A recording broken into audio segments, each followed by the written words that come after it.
Hello दोस्तों, welcome to metrology e learning. आज के वीडियो में हम सीखेंगे प्लंजर डायल गेज के बारे में। ये है डायल गेज। इसे प्लंजर डायल गेज या तो प्लंजर डायल इंडिकेटर भी कहा जाता है। इसका यूज़ किसी भी सरफेस का फ्लैटनेस निकालने, राउंड जॉब का राउंडनेस या तो रनआउट चेक करने में होता है। पहले हम जानते हैं डायल गेज के पार्ट्स के बारे में और कौन सा पार्ट क्या काम आता है।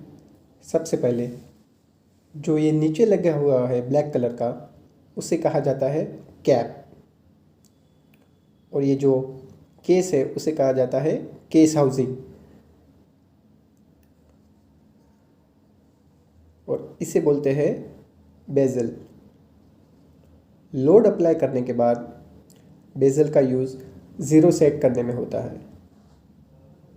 ये है बेजल क्लैंप। लोड देने के बाद स्क्रू टाइट करके बेजल को लॉक कर सकते हैं। लॉक करने के बाद बेजल मूव नहीं करेगा। इसे बोलते हैं ग्रेजुएटेड डायल, जिसमें 100 डिवीज़न होते हैं। ये वाली नीडल को कहते हैं पॉइंटर या तो इंडिकेटिंग हैंड। ये छोटी वाली स्केल को बोलते हैं रिवॉल्यूशन काउंटर। इसमें भी एक नीडल लगी होती है। छोटी वाली स्केल का एक डिवीज़न 1 mm के बराबर होता है, यानी कि बड़ा वाला पॉइंटर जब एक राउंड घूमेगा, मतलब 0 से 100 डिवीज़न, तब छोटा वाला पॉइंटर 1 डिवीज़न घूमेगा। ये वाले पार्ट को बोलते हैं स्टेम। इसे कहते हैं प्लंजर, जो कि ऊपर नीचे होता है, और इसके ऊपर नीचे होने पर ये दोनों पॉइंटर घूमते हैं। इसे बोलते हैं कांटेक्ट पॉइंट। डायल गेज को जो लोड दिया जाता है वो इसी पॉइंट से दिया जाता है। इस डायल गेज में प्लंजर के थ्रू लोड दिया जाता है, इसीलिए इसे प्लंजर डायल गेज कहते हैं। ये gauge rack and pinion mechanism पे वर्क करता है। ये हो गया डायल गेज के पार्ट्स के बारे में। अब हम डायल गेज की रेंज और लिस्ट काउंट के बारे में जानेंगे। रेंज यानी कि प्लंजर डायल गेज की प्लंजर की टोटल मूवमेंट कितने mm है। जैसे कि ये डायल गेज के प्लंजर की टोटल मूवमेंट है 10 mm, मतलब इसकी रेंज हो गई 10 mm, जो कि ये डायल गेज के ऊपर लिखा हुआ है।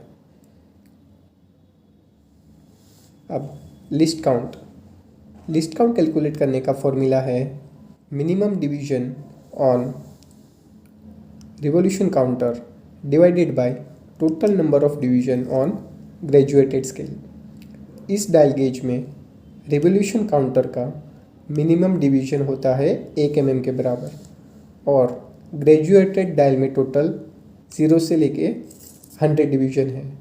सो इस डायल गेज का लिस्ट काउंट होगा 1 डिवाइडेड बाई 100, यानी कि 0.01 mm।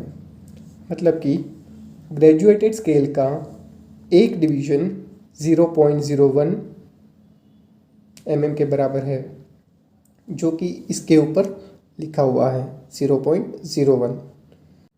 अब हम इस डायल गेज को यूज़ करके सरफेस की फ्लैटनेस कैसे चेक करते हैं वो देखेंगे। किसी भी वर्क पीस की फ्लैटनेस यानी कि सरफेस कितनी फ्लैट है, कितनी सम है, मतलब कि कितनी प्लेन है, और उसमें कितनी इरेगुलरिटीज़ है। अब हम इस वर्क पीस की फ्लैटनेस चेक करेंगे। इसके लिए हमें 1 mm तक का इनिशियल प्रेशर लेना होगा। अब मैंने इनिशियल प्रेशर 1 mm, जो कि आप ये रिवॉल्यूशन काउंटर में देख सकते हैं, वो लेके ये वर्क पीस को सेट किया हुआ है। अब हम इस बेजल को घुमा के 0 पे कर देते हैं, कुछ इस तरीके से, और ये क्लैंप को लॉक कर देते हैं ताकि बेजल घूमे नहीं। अब हम इस वर्क पीस को मूव कराएंगे कुछ इस तरीके से। ये नीडल कहीं कहीं डिफ्लेक्ट करेगी। उसका मतलब यह है कि सरफेस उस जगह फ्लैट नहीं है, उसमें इरेगुलरिटीज़ हैं। ये देखिए, इस तरीके से हम ये वर्कपीस का फ्लैटनेस निकालते हैं। फ्लैटनेस चेक करने में टॉलरेंस दिया जाता है।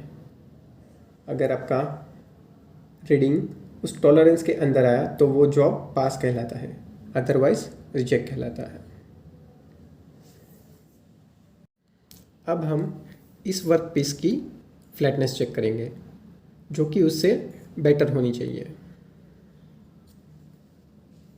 सेम उसी तरह का हम इसमें 1 mm का इनिशियल प्रेशर लेंगे और इसे सेट कर देंगे।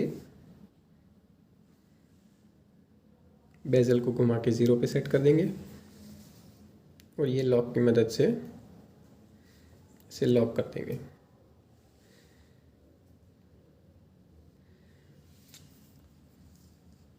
और इस वर्क पीस को कुछ इस तरीके से घुमाएंगे।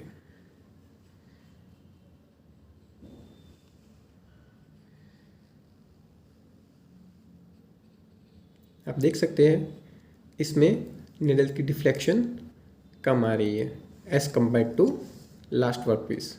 इसका मतलब ये है कि ये वर्क पीस की फ्लैटनेस बेटर है as compared to last piece.